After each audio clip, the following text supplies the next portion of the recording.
고액 기탁금 제도로 인해서 이 노동자들을 대변할 수 있는 법규가 제대로 못 만들어지고, 그렇죠. 그러니까 법규가 제대로 안 되니까 노사 갈등이나 또는 파업이 점점 많이 일어나고, 이제 그렇게도 해석을 할 수가 있겠네요. 예를 들어서 법률안이 상정이 되면 뭐 상임위 올라가서 통과되고 하는 게 그저 통과하는 게 퍼센트가 많지가 않아요. 왜 그러냐면 정말 노동자들이나 약자들을 대변할 수 있는 정치인들이 많이 생기면 이제 그들이 그런 정책이나 법률들을 위반하고 또 그게 많이 통과될 수 있도록 할 수 있겠죠. 그런데 이제 오히려 이런 제도가 고액기탁금 제도가 그런 사람들을 막아서 다양한 사람들의 이익을 대변할 수 있는 정치 지형을 막 가로막고 있는 거죠.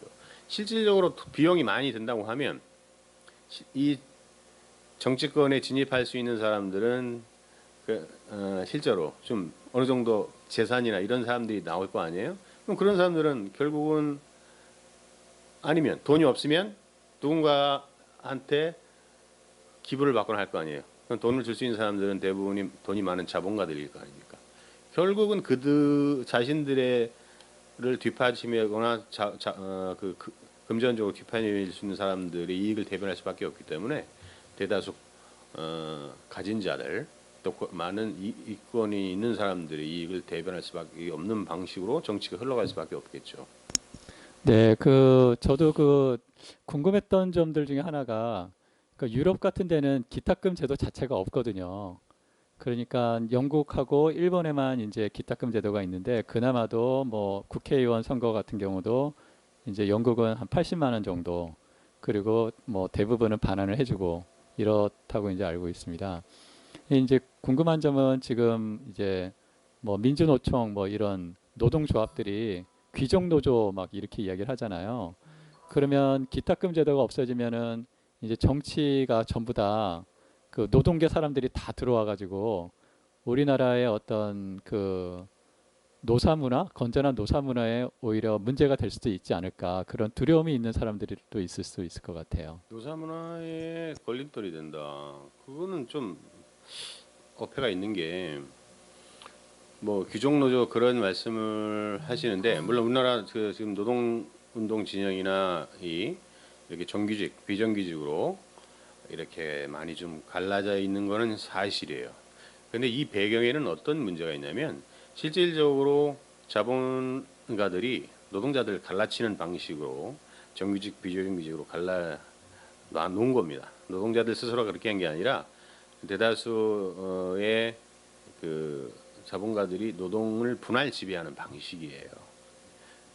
정규직을 좀 키워놓고 이 사람들은 좀 돈을 좀 주고 그다음에 비정규직으로 해놓고 그래서 갈등을 유발하는 이제 그렇게 되는데 그래서 우리가 민주노총에서 하는 게 비정규직 철폐해야 된다라는 얘기를 하잖아요. 대표적인 게 그거예요. 사내하청 이제 사내하청이라는 게 뭐냐면 현대자동차다 그러면 하청으로 주던 거를 야 그러지 말고 우리 공장에 들어와서 해 잘해줄 테니까 그러면 사내하청으로 들어오잖아요. 근데 똑같은 일을 하는데 비정규직은 정규직이 50%밖에 받지만 그러니까 정규직은 자동차의 앞바퀴를 만들고 비정규직은 뒷바퀴를 만든다. 똑같은 일을 하는데 월급은 반토막이에요. 왜 이렇게 할까요? 같은 일을 하는데 이거는 뭐냐면 노동자들 분할 지배하는 방식이죠. 이렇게 해서 결국 그런 환경을 만들어 놓은 게 문제고 노동자들 스스로의 성향이나 우리가 이렇게 해야 되겠다 만들어 놓은 게 아닙니다. 이런 문제도 결국 비정규직 노동자들의 권익을 대변할 수 있는 정치 집단이 생기면 이런 제도들도 바꿔나갈 수 있겠죠. 비정규직 문제. 예를 들어서 이런 거예요. 또 한 가지는 우리나라 몇 년도입니까? 2006년도에 아마 비정규직 법안이 만들어졌는데 비정규직 법안의 취지는 그거예요.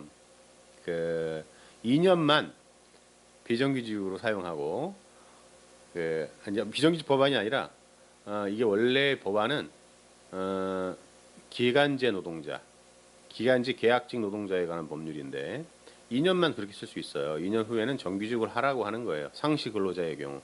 그러니까 노동자들이 예를 들어서 어떤 건설 현장에서 건설은 한 몇 개월 하다 끝날 수 있잖아요. 그렇게 무슨 수주를 맡으면 그야말로 비정규직 계약직이란 말이에요. 그런 일들은 상시로 있는 일이 아니기 때문에 계약직으로 할 수 있는데 상시 근로자 예를 들어서 아파트 경비원 같은 분들은 상시적으로 일을 해야 되잖아요. 이분들은 계약직으로 할 이유가 없어요. 근데도 계약으로 하는 이유는 월급을 적게 주고 많이 부려먹으려고 하는 거고, 그래서 아파트 경비 노동자 문제가 많이 이슈가 됐잖아요. 근데 그런 문제라든가 상시 근로자들은 정규직으로 하는 게 맞는데 결국 비정규직 기간제법이 만들어지면서 많은 비정규직 노동자들을 양산해 가지고 피해는 국민들이 보고 그 기업에는 돈이 쌓이죠. 그래서 부익부 현상이 심화되지 않습니까? 국가의 그 부가 제대로 분배가 안 되는 분배의 문제를 유발하죠.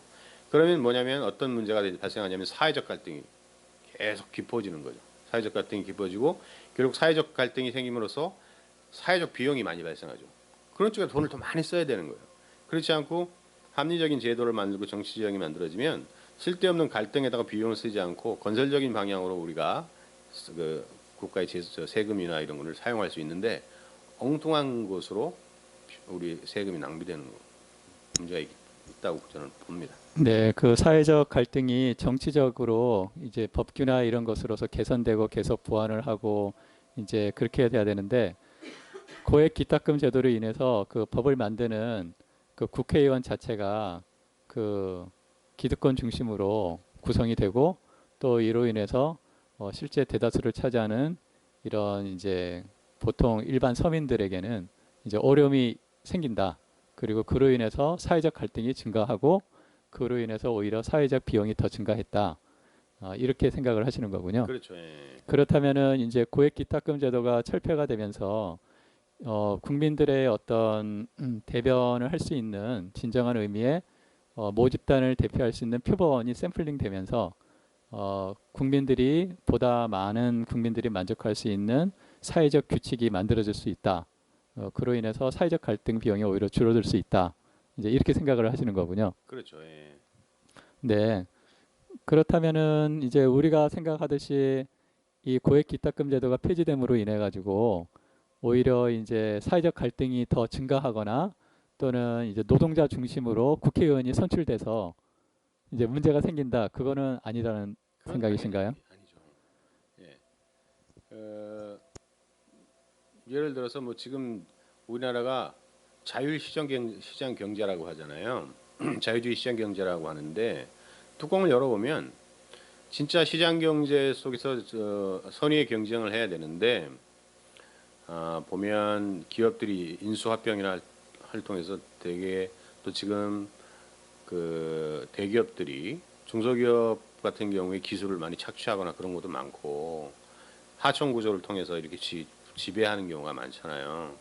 건실한 중소기업들을 많이 만들고 해야 되는데 이제 그렇지 못한 우리나라의 환경이고 진짜로 이제 그렇기에는 이런 우리나라의 기업 구조 문제들 대기업들이 중소기업이나 하청 기업들을 지배할 수 있는 이제는 지배 구조를 또 많이 바꿔야 됩니다.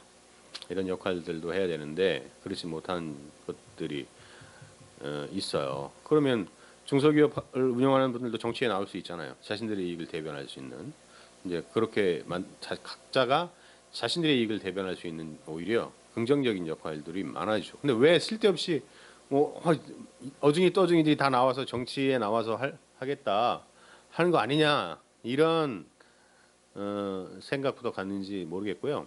그리고 지금 우리가 물건을 만들더라도 다양한 제품을 만들면 선택권이 많아지잖아요, 국민들이. 그죠? 거기서 질 좋은 제품들을 또 선택할 수 있는 거 아닙니까? 그렇게 해서 오히려 긍정적인 요소들이 더 많아질 거고요. 네, 라고 생각합니다.